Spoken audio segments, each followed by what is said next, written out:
All right, welcome to the Blacklist Sessions. This is the podcast where we talk everything music, business, and video, pretty much whatever comes up. And we have a really exciting guest today. I'm very excited to meet Dmitri. How you going? How are you? Yeah, really good. Now, you're a very interesting bloke. You've done a lot of great stuff with your life. You're from Silver & Young Private Wealth. Is that correct? Yes, this is correct, yes. Awesome. So, I understand that you were born in Egypt. Is that right? Yes, I'm Greek, born in Egypt, 4 generations of Greek parents. Something probably I would put it in similar to Greek Australians. If you can relate to that, I'm sure you or your listeners have some Greek Australians or Australians Greeks. So yes, we born in Cairo, 4 generations from both sides, and I went to a Greek school. Finished high school with a Greek curriculum. My first language is Greek. It used to be my second language Arabic, now is English, and the third language is Arabic. Wow, that's pretty impressive. I have 2 languages myself. I can speak English and I can speak Bogan.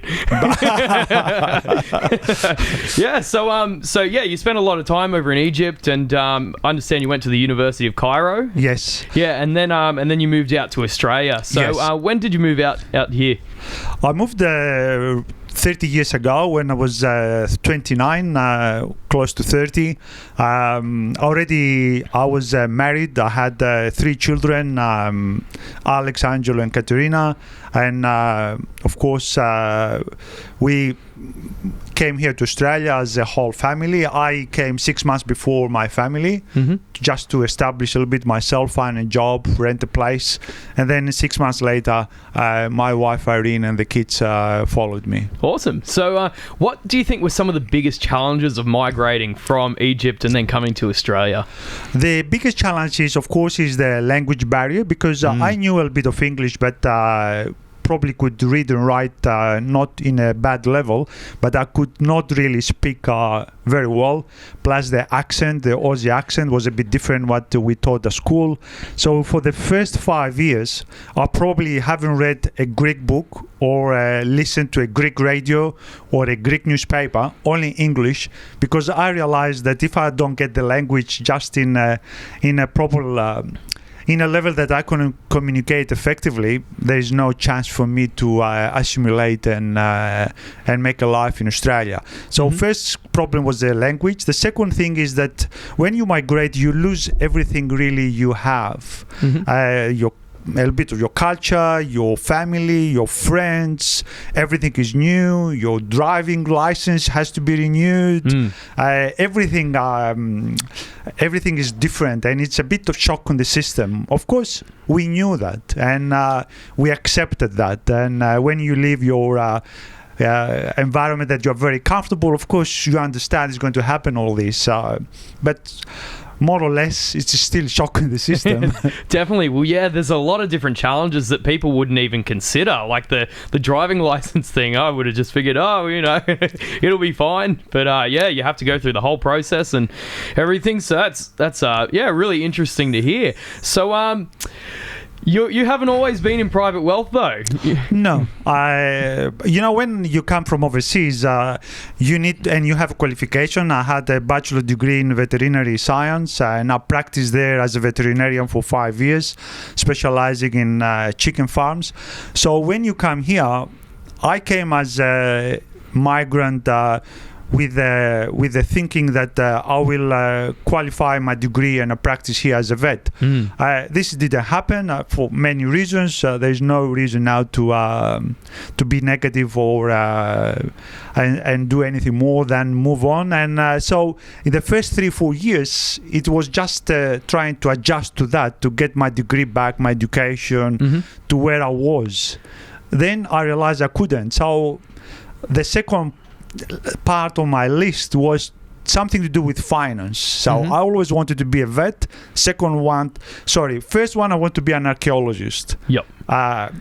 But because I'm a bit dyslexic, I didn't go there. Then I became a vet, which I really enjoyed. And the third on the list was something to do with finance. So I said, let me try this. And destiny sometimes works in a mysterious way. we opened a newspaper, and I think Sydney Morning Herald. My wife found a conversion course in Macquarie University. If you have a degree, you convert your degree by doing another degree. So that's what I did. I applied to Macquarie University and graduate diploma in accounting, and few years later, I was a qualified accountant. Awesome. So that's it's a really interesting transition going from veterinary science over to accounting and financial planning. So do you think there were any skills from what you learned in veterinary science that translated over to finance, or was it just completely different? No. I think there are a lot of skills. Plus, there is always, you learn your skills from your family setup, from your environment, for what experiences you have, and this is you always ready to apply to your new profession or to your need, your new need. And I give you an example. I mean, my kids always worked in, say, from 14, 15 years old, say, to McDonald's and to different hospitality area. They applied these skills when they are in the professions. The same to me as a vet. You have to analyze, to take a history, not to be pre-assessed before you have the clues. What is the reason of the disease and what then you need to do? The same applies with accounting. The same applies with financial planning. You still have to take the case to see, okay, you come to me for a financial planning advice, where you are, what you want. It is really that what you want? Is really where you are better off, you are worse off, and then do a case and then treat the case. So it's a very, very similar stuff. It's just different applications. Yeah, definitely. It's very interesting to look at it that way and think, well, you take a really holistic approach and take it from that sort of perspective. It's really interesting. So you've gone into private wealth, but the first thing you did was accounting. So what was the transition process like between accounting and financial planning? For those that aren't too familiar, what are some of the similarities between the two, and what are some of the differences? Accounting is probably a discipline that is reactive. And what I'm saying reactive, you need to lodge your tax returns. So you need to do financial statements for your company, your trust, your family trust, or your partnership. And so it's always a little bit reactive. And then, of course, you want to go to a business, and you go to business and you ask with your partner, for example, and you are going to conquer the world, and so which way? Because we don't want to pay too much tax. So we do it as a sole trader, as an individual, as a partnership, as a company.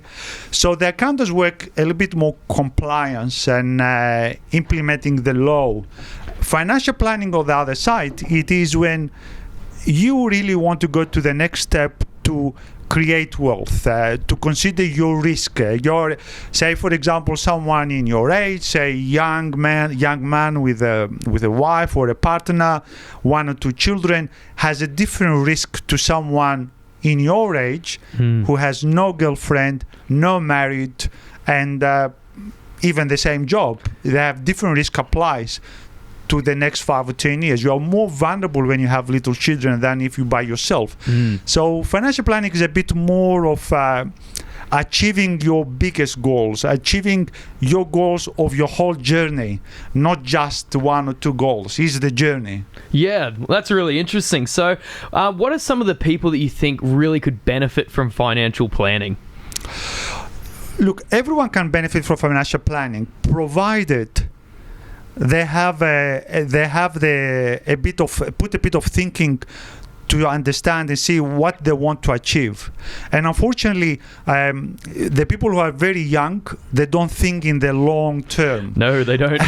and the people who are already close to retirement, then they get panic and they said, oh gosh, I need to do something. I'm 55 or 60 or 45 and I'm retiring in 10-15 years. What should I do? Of course there is solution for both cases and anything in between, but probably determine the journey and then have a step or 2 or 3 or 10 steps to achieve that journey, really. Yeah, so it really is different for everyone, and people should start to plan earlier rather than later. As soon as possible, it is better. I see clients that they started, say, 20 years old, and already they have $30,000-$40,000 savings from McDonald's and Hungry Jack's and little jobs here and there, and the question is, okay, how can I put my deposit for my home or for my house, my investment? These people are going to be a lot far ahead of the other people that they ask these questions. Only they found the Mrs. or Mr. Perfect 10 years later, and I said, now, okay, we want to start a family. I'm 35. When you're 25, you already have a 10 years lead. So in retirement, they're going to be a lot easier to have a conversation. Okay, darling, when I'm retiring at 60, 65 or 70. And this is only, we're talking about money. We don't talking about, people love to work. So if you ask a doctor, he never wants to retire, not because of they make a lot of money, not at all. It is because they enjoy the interaction with the patients. But say a worker in a mining industry probably wants to retire earlier than later. Yeah, for sure. So that's something you would take into account, like whether someone wants to retire early or they're just happy to keep going?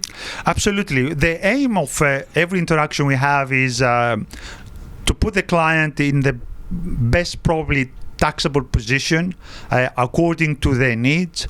Then, of course, to help them create wealth and preserve that wealth through risk mitigation. Risk mitigation is a very, very, term. So through insurances, so according to their need at that stage of their life. And the third one is to help them articulate a plan that if they decide to retire 10 to 15 years earlier, they will be able. Now, if they do or don't, it's up to them. But it's not forcing because they don't have the money. It's because they just like to do what they do. Yeah, so really at the end of the day, it's just generating financial freedom so that you have the choice to do whatever you like. Absolutely. And financial freedom, it's a very strong proposition. The reason it's strong proposition because it gives you the ability to do other things according to your values. Say, for example, if your value is to save the world, hypothetically, or put it very broadly, it gives you the freedom to try. If your value is, for example, to contribute to research and development for cancer, treatment for particular cancer, it gives you the freedom to dedicate funds or to dedicate time to do that if you have the skills, of course. Yeah, that makes a lot of sense to be able to set yourself up first, make sure that you've got your own life in order, your own finances in order, and then you can fix the world. The people who usually they forget is that these things that don't come in one day. This is an ongoing process. You start as early as possible. You get the best team around you to advise you according to your level, of course, of finance or financial interaction. So if you are just a simple employee, working and go to work 9 to 5, you don't have really complicated tax structures or tax saving scenarios compared if you are an entrepreneur or a business owner. Definitely. So you scale that to whatever you have, and every time you change, you scale up or you scale down, and in between, you have to be constant. That investment is not one transaction, it's a constant transaction. It's multiple transactions. You buy today and you buy tomorrow and after tomorrow, and you do this, and you protect your capital, and you protect your income, and you protect your life if you have children, for example, and you want to leave behind, and you protect your business if you are a sole operator or you are the main man of the business. So there's a lot of things you need to do constantly. But if you have the right team with you, and you have a little bit of discipline to do this stuff, it's a very, very, very rewarding and a very expanding your knowledge and your ability to implement this journey that you started when you were 15 or 20. Yeah, well, that makes a lot of sense. So the average listener of this podcast is between 20 to 30, maybe just over 30. Let's say that they're on an average income, they make about 70 grand a year, and they've got $100,000 saved up, and it's money that they can use to either buy things or they can invest. What would you suggest that the average person, let's say 25, should do with that $100,000? Okay, first of all, we have to make a disclaimer. We cannot cannot give financial advice to anyone over a broadcast, of course, because I don't know their circumstances and I don't know their personal situations. But hypothetically, John and Margaret, they're earning $100,000. They can consider a lot of things. Number one, what they want to do, and that's what I keep coming to the word journey and goals around journey, because if you don't know where you're going, how are you going to plan how to go there? Very true. So you need to determine that. Say, for example, primary residency. Some people, they have the need to own their house. I, as a migrant, my first thing, I wanted to own my house. Because if I didn't own my house, I would go back to Greece or to Egypt. The reason is I would go back to Greece is because I was middle class there. So I could always go back. The door was always open. So the first thing for me not to go back and stay here and ride the wave and travel the journey, I knew for myself I needed to buy a property. This could maybe not apply to you or to another migrant who comes from another side of the world. So you need to determine what is your very important thing. Then second part is, of course, your income. We forget that the income is the most important part of doing anything else. And then what you do with your income, your budget, you do something with your income. Did you spend all of them? Do you want to live today and don't worry about tomorrow? Do you want to go, for example, on a breakfast, $60 every Saturday with your girlfriend or your fiancé or your wife because you feel rewarded of the hard work? This is a choice. It's nothing wrong. And who am I to criticize anyone? But if you want financially freedom, retire 10 to 15 years earlier and create wealth, well, you need to compromise a little bit of reward today for future reward. So we need to determine that. Then you have $100,000. What do you do with this $100,000? You have to consider, should I take a small loan and do an investment property? Should I buy my own home? Should I invest for a parcel of shares, whatever, because I want to achieve something else later on? So if you don't answer these questions, really you don't know what to do. And any answer, it is not, it won't be good for the person. The reason is, it is the strategy that we usually advise, not the tools. Everything else is the tool. If you buy property, is a tool. If you buy shares, is a tool. If you buy an investment portfolio, is a tool. If you buy business, is a tool. A tool to what? To create and achieve your goal at your end of your journey and enjoy the journey also. So it's not just to achieve what you want to do. It's also enjoy the time between now and this magical 67, 80, 90, which today, 67 is an illusion because most people live up to 92. So when we say retire 67, it is really not much because you have another 30 years of productive life after that, really. Well, that's it.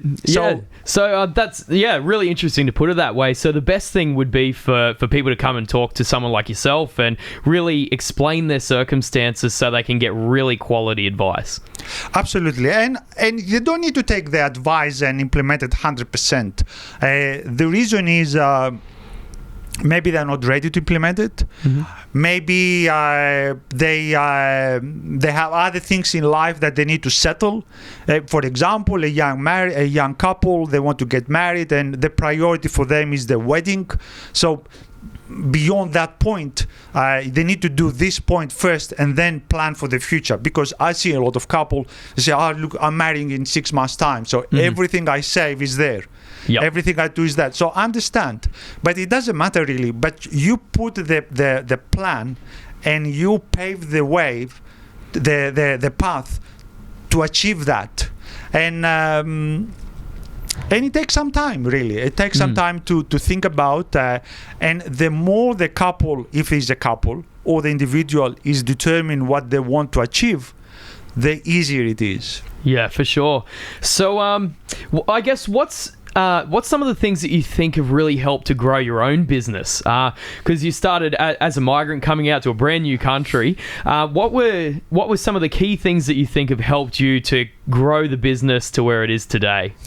There is several things. So one of them is by doing multiple tasks in a different, by working in a different discipline, say working in a factory, working in accounting practice, working as a vet, working in different areas, you learn a lot of skills and how to adapt to that skills.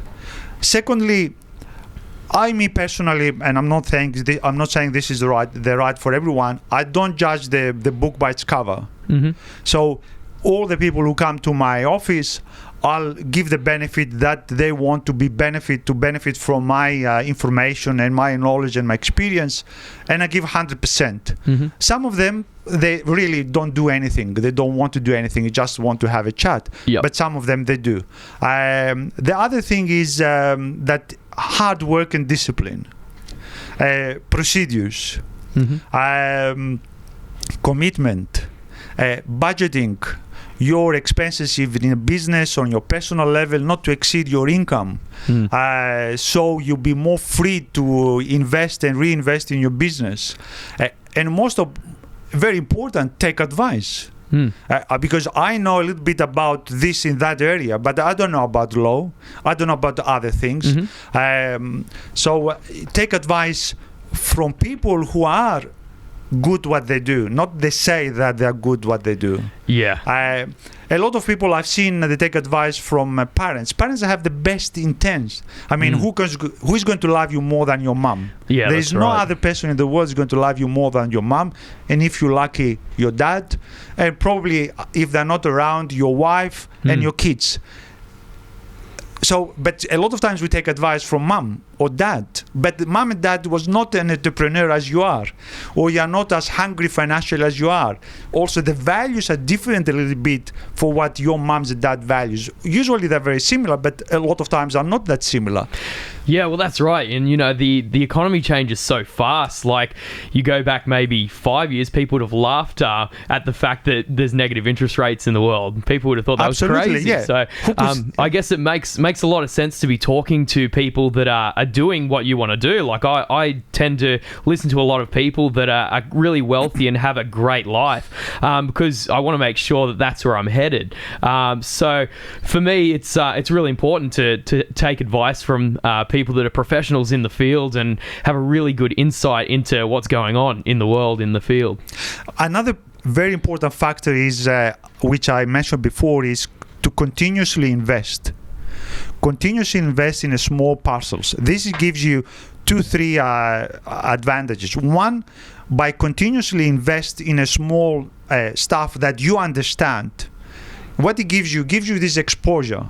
And you just work with whatever you invest. If it is a parcel of shares, or if it is, I don't know, in your friend's business or your dad's business, whatever, it gives you this exposure of learning. Secondly, your mistakes, because you invest small, are small, so you can learn from your mistakes. And thirdly, because you're thinking this way, somehow the world attracts, you attract this stuff to you. And when you're having a conversation, a barbecue conversation with people who know, or even people who don't know, you just tune to this sort instead of not thinking about investing. I think only work hard and save. And the other very important, of course, for younger generation, it is they concentrate. All of us, it doesn't matter what age, we concentrate for how much we're making, and we don't concentrate too much for how much we're spending. And this is very important, because you see the bucket of money comes in, has a big on the top opening the money to come in, but there are little holes in the bottom of the bucket, which is your rent, it is your personal expenses, if you are a smoker, your cigarettes, if you like a beer, your beer in a pub every Saturday and Friday night. So these little holes, it takes a lot of water without thinking, a lot of resources out. So you have to think about this as well. And this is very, very important part for any wealth creation strategy. Definitely. And I think that exactly that is what's led to Australia having the biggest debt load in the entire world. It's crazy. So what do you think is the biggest financial mistake that so many people make? The biggest financial mistake, I believe, for many people that I came across, they want to do one big transaction, and that's it. They want to buy, say, a property, or they listen to read a book and multiple properties and multiple share portfolio, and they do it all at once without having the skills. I mean, to take advice, it's good for people who know, but you need to develop the skills to evaluate this advice. You know, you can't take it because I came to your office or you came to my office and I look half decent and I wear a nice white shirt and with a tie and I look respectable. That's fine. Yep. But you need to evaluate what I say to you. You need to evaluate and understand what this advisor or this person who helps you and guides you, what he says makes sense to you. And of course, the other thing is that people do mistake is we have something we call as risk tolerance and risk appetite. And I'll give you an example. When I was younger, I liked sweets. So I could eat all the cakes, cheesecakes and pavlovas in a barbecue. And I go at bed and I sleep like a baby. This is 30 years ago. But today, I still have the same desire if you are invited to your barbecue and I eat all the pavlova, but at night, I can't tolerate the burning stuff of my stomach of too much sugar. So my risk appetite, it is the same as was 20, 30 years ago, but my risk tolerance is different. So they need also to understand their risk tolerance and appetite. So if you don't understand your risk tolerance and appetite, you can't take risk more than you can cope. Because if you take the risk more than you can cope, then you react aggressively to anything. So if you put $100 on a BHP and BHP dropped 20%, you feel, oh God, I'm losing $20. I'm losing my $20, so I need to do something. Maybe you need. Maybe you don't. I don't know. But you need to assess this risk before you do any investment. So I think this is one of the biggest mistakes, that people go too hard without really understanding themselves first and have the education and they have the knowledge, enough knowledge to judge, not to be experts 100%, but to judge if what they do, it is work according to their values and to the journey they want to have for their life. Yeah, that makes a lot of sense. And I guess with investing, a lot of people do freak out when they see the stock balance go down minus 10, minus 20%. They go, oh gosh, what am I going to do? But the way I approach investing for myself is, hey, if I thought it was a good deal at 100, then it sure as hell is a good deal at 80. So I often spend a lot of time averaging down on costs if I find that the fundamentals of the business are still the same. Is that something that you would advise to people? Absolutely. This is a very good strategy, average down, if it fits the whole strategy for the person. If the fundamentals are strong, of course, average down, it's a very good strategy. And the other thing is, say, for example, we have, say, $10,000 and we want to invest it in a parcel of share, and we tag this $10,000, it is on a higher risk, and we're going to invest it in the share market or some stocks that we believe that are very good, say the top 50 of the Australian shares. Usually it makes more sense to invest them in a parcel, say every month or every 2 months, and take it slowly. Because, for example, if you bought Westpac today or yesterday was really down, 3 months ago was up, and in 3 months' time, I don't know, maybe the bad news about the bank goes away or someone's resolved, you'll be back again. So yes, you don't take the cheapest price, but most likely you don't buy the most expensive price. And if your long term, it is, say, 3 to 5 years and longer, then this pays a lot of benefits in the long run, instead of trying to pick up the bottoms and the troughs, the bottoms and the tops. And I can tell you, very few people do it, and if they do it, everybody knows. And if they don't do it, nobody knows, because they don't say it to anyone. That's right. Yeah, it's pretty much impossible to pick the top and pick the bottom. So, yeah, I guess just averaging down seems to be a great way to go. Is there anything on the horizon in Australia economically that you think might be a bit of a problem that might start to really filter through and affect the entire economy? I think one of the most, of course, this is a personal opinion, and I don't have all the facts and all the information regarding wages and wages growth. I think the wages growth is an issue.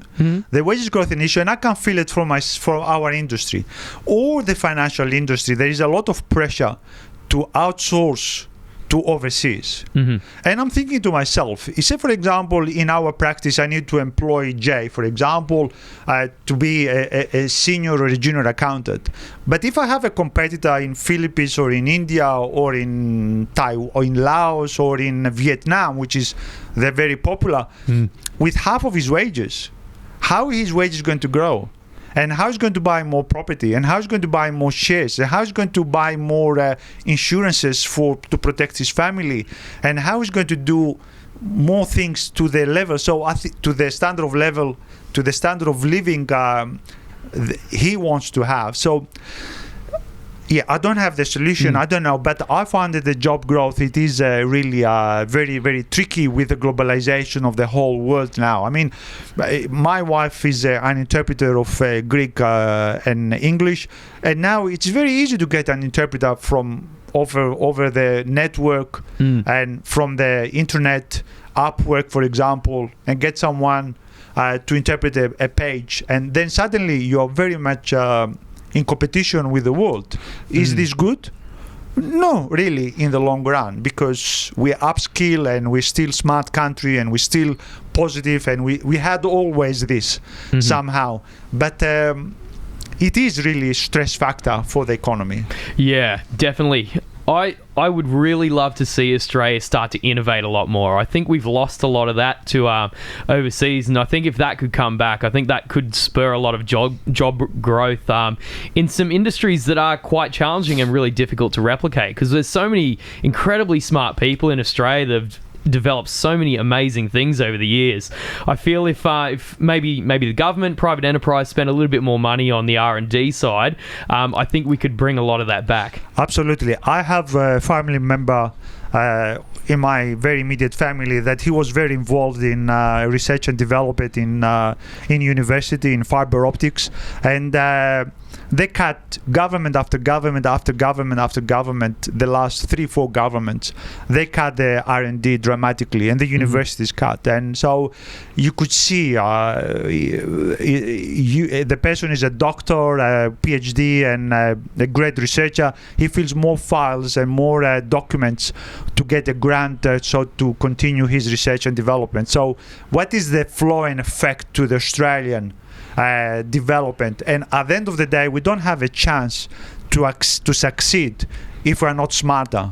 I mean, why Australians are the best farmers in the world plus New Zealanders? Why? Because they did research and development, because they innovated, not because they worked more hours. At the end of the day, you have 24 hours. You can't compete with that. It doesn't matter how hard work you are. You can work only 24 hours. The only thing you can compete is the more intelligent you are. That's why we are the best farmers in the world, the most efficient farmers in the world. Of course, the Americans coming back, but we live far beyond other countries. Why? Because of the research and development. Why? Because of the CSRO, because of these big research houses that we had, and we get the dividends of 20, 30 years ago of research and development in every aspect, from agricultural, for the technology, the space participation in the space with the man walking on the moon, and so many stories, great stories. So absolutely, you're right. Yeah, definitely. Well, it's been really interesting to have you on the podcast today. There's been a lot of great insight. So before we wrapped up, I wanted to have a talk about the bees. I understand you do a bit of beekeeping. Look, I always have a passion about many things related to animal and plants. So I have bees, yes. I have a small farm outside Sydney, about 2-3 hours. And I was trying to do something outside of the box, and I couldn't find something. And so I thought, what about bees? So, which is not really outside of the box. Other people have it. Yeah, they're mostly in the box. Yeah, usually they are in the box. So I started the bee. I have a small apiary. It produces a little bit of honey. And the great thing about bees is that I don't know. I find it very interesting. I find it very, very rewarding, and very, very. They are really they're hard workers. I mean, bees are really hard work. They don't stop 1 minute. Yeah. And it is good for the environment. It's very good for the environment. And now, when you start, it's like when you buy a car. Say you buy, I don't know, a Holden, a Mazda. All the cars around you are Holden and Mazda, especially in the time before you buy. Now, I walk around my suburbs with my dog, and I see there's not enough bees in the flowers.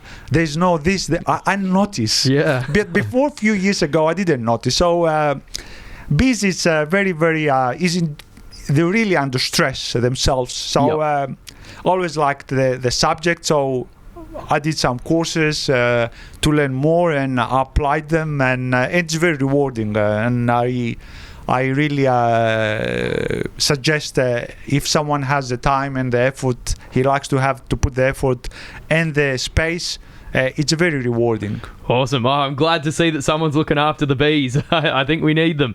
So, Dmitri, thank you so much for coming on the podcast. Thank you for having me. It's been great having you. So what's the best way for people to get in contact with you if they want to fix their situation?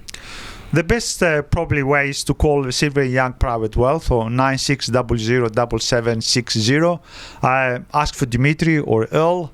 And if they mention your program, the first hour is free of charge. We don't charge anything. Just is a consultation, and we have a chat for an hour. And we tell them what to bring with them, and we take it from there. Yeah, sweet. That sounds like a great deal. So if you mention the Blacklist sessions with Silver and Young, get on the phone with them. I'm sure you guys are on the internet as well. Absolutely. Silver and Young Private Wealth. Fantastic. So that's the best way to get in contact. I'm sure if you guys get on Google, you'll definitely find Silver and Young. So Dmitri, thank you so much for coming in. Thank you for having me. Awesome, and thank you guys so much for listening to the podcast. This has been the Blacklist Sessions, and stay tuned. We've got a lot of really interesting guests coming up over the next few weeks, so stay tuned.